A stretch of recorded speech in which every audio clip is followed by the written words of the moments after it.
Big money is never clean. If you're a company, a person, a business owner, if you're going to make big money, it's never going to be clean. I repeat that, never going to be clean. Why do I say that?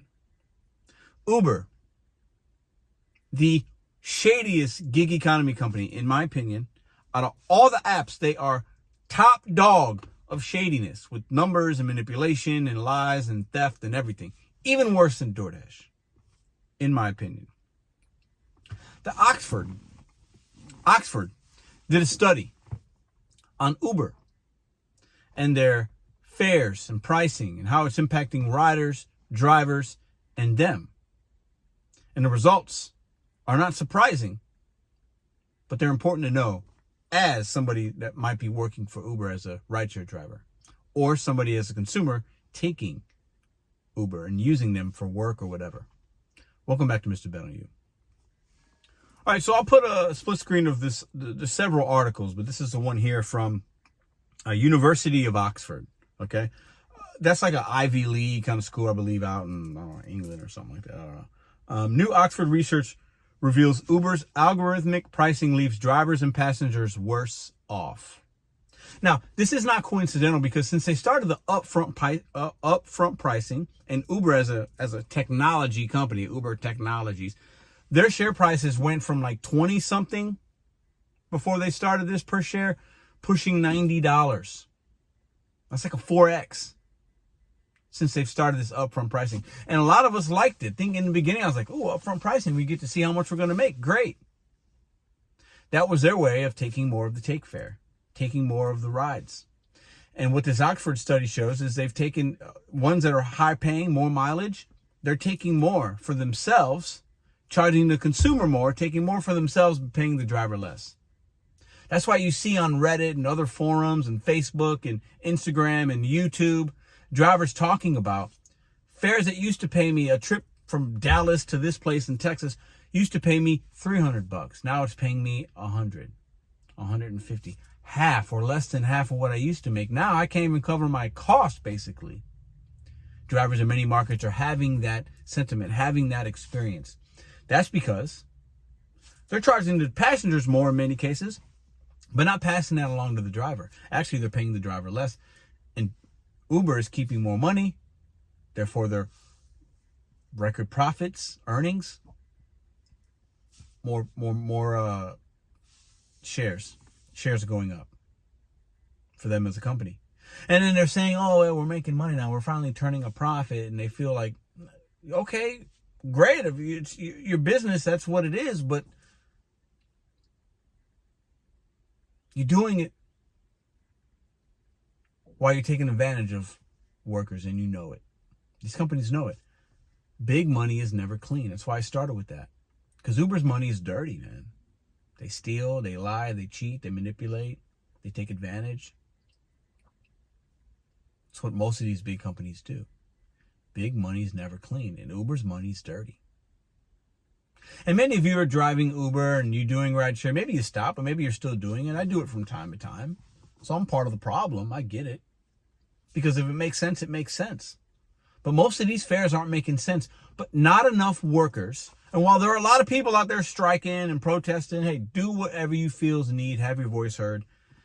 It's part of the freedoms we have in this beautiful country. However, not enough people watch this video, know about the strikes. Even if Uber as a company, even if everything was, all the books were open and they were on 60 Minutes or what, your nightly news, people would watch it and be like, not surprised. Hey, I got to go to the ball game tonight, guys. Hey, well, let's get an Uber, let's get a Lyft. People are still going to want the convenience. They don't care that the companies making the big money have dirty hands. They don't care. Nobody does. Because we become numb to it as a society because we know all these companies we're doing business with are dirty when they don't have to be. We know Jeff Bezos just spent $40-something million on a wedding. The dude's worth $230 billion. Enough is never enough for these companies, for these people, for these giants, these titans, these oligarchs, whatever you want to call them, these revolutionary visionaries. Listen, two things can exist at the same time. They can make products and put all their risk and liabilities out there, and if it works, great.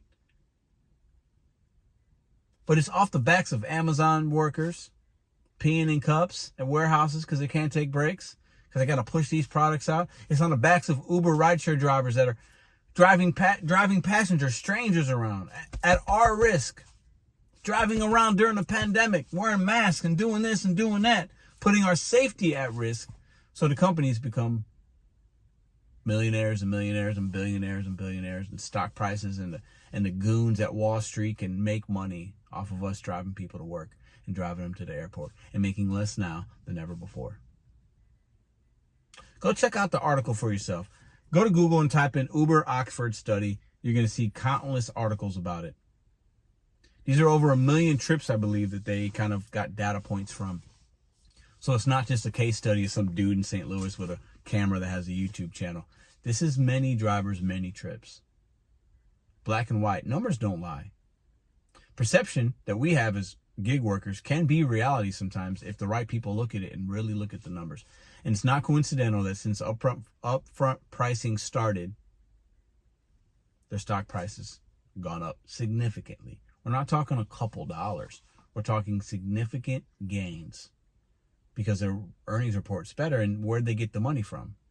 They took it from the consumer, charging more situationally, and giving the drivers less. That's why we also see a lot of videos where a customer's charged $80, they get and it's like, oh man, this charged me $80. And then the driver, in some cases, might be like, oh, I'm only getting 30. And we see people that are like, hey, well, I'll cancel this trip. I'll give you $40. The driver's like, great, I just made an extra 10. And then the customer just say $40. That's why we see people, and I've talked about it, and others have, pushing for private clients. Because if we can save the consumer money and give them a better or the same experience or better, it's going to be better if they're saving $40. And if we can make more money to do the same mileage, why not? Why not? Uber, try to prove that I could cancel, they could cancel, say whatever. I could literally drive around the block and end the trip. And are you sure you want to end the trip? Yep, I do. They ain't gonna know. They gotta prove that. There's no way they can prove it. As long as you and the consumer are on the same page, you're good. You're fine. And you just made an extra $10 and you saved them 40. And you say, hey, here's my card. Next time you need to get to work, next time you need to get to the airport, text me. If I'm out, I'll come pick you up. I'll save you money. I'll make more money. Screw Uber. Screw Lyft. We don't need them because we don't. Many of us think we do, but you really don't. Not as often as you think you do. Another driver, a new driver, will take that $5 trip going 5 miles. It's going to take them 30 minutes to make $5. Somebody else will do it. You don't have to. Stop being an ant. Uber is making their money the dirty way because there's a lot of ants out here. There's a lot of people that are just do whatever. Worker bees is maybe a better way to say it. While the queen, Dara, and his goons sit in their ivory towers and then make all the money. And all the Wall Street people make the money. And we're sitting in our car, barely able to pay for that next car expense repair. Barely able to put food on the table. And listen, we're not victims here. I want us to take the power back. I want us to level up our thought process, our accept, our decline, get some private clients, and make better money. That's why we're here. Use the app to your advantage because you know these companies are using you for their advantage. So why not flip the script? It's time. Because these companies, all of them, outside of the gig economy and inside of the gig economy, are making money. The big ones are, at least. They're making more money, and they're going to continue to do that. Because in the beginning, maybe they were losing money because they needed to get market share. They needed to test things out. They needed to get, companies lose money, most do in the beginning. And now they're just going to continue to grow and grow and grow and grow and grow. We should be growing with them. We should not see the decline in earnings while they are making more. That's not how it should be. That's not how it should be. And for many drivers, it will be that way. I don't want that for you and I. We should be making more money year over year. As inflation goes up, we should be moving in the direction. And maybe we got to get our hands a little dirty. And if that means saying, hey, they charged you $80, I'll do it for $40. Cancel the trip. do it, because they're doing the same thing. They're doing the same thing. We need to take care of each other. Part of that is taking care of the customer taking care of us. That's why tips are important, because the companies don't care. We need to realize that. The moment we can wake our eyes up to that, the moment we can stop working for these companies, like I made the video yesterday, delivering in their stupid DoorDash bags, the quicker we can do that, the more money you're going to make. Stop just driving for Uber all day long. Get other apps, do this, get private clients, get some catering on the side, whatever.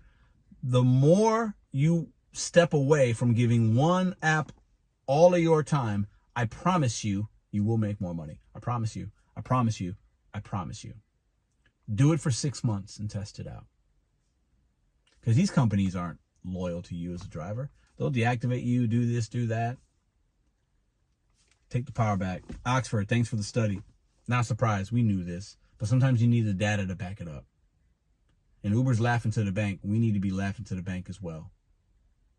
Big money is never clean. It's time for some of us to get a little bit dirty.